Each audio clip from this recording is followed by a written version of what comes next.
How long is a license suspension in a DUI case?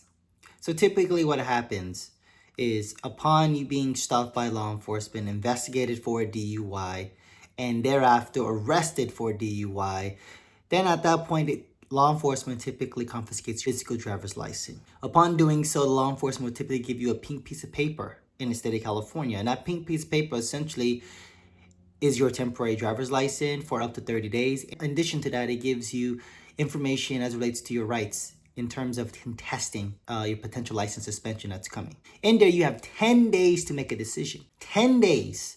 If you don't contact the DMV or the driver safety within that 10 days, you waive that right to contest your license being suspended at the end of the 30-day mark. Now, if your license is suspended, whether or not you contest the DMV license suspension, then your license suspension time period can vary up to 3 or 4 months, a year, or 2 years, depending on if you're over 21, under 21. And also if this is your first DUI or second DUI, and also if it's a refusal. These are variations that determine the length of your license suspension. Obviously, the more severe it is or the more deterrent you provide, such as refusing chemical tests, having multiple DUIs within a short period of time, can also make it very difficult for you to try to have a shortened license suspension.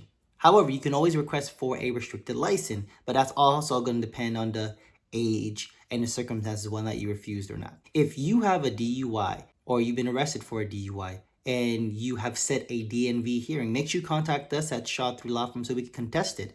Just because you got pulled over and arrested for DUI does not necessarily mean that there is enough evidence to say that your license should be suspended for the DUI. They must establish that at the time of driving, your blood alcohol level was 0.08 and or above if you're over 21. Also, was there probable cause for an arrest? And also, was a reasonable suspicion to actually make the stop? These are factors that's very important to determine whether or not a license should be suspended. Hiring an expert, particularly to determine your blood alcohol level, whether or not they follow proper procedure, is also going to be equally important. Contact us to fight your DMV case. We're here to help.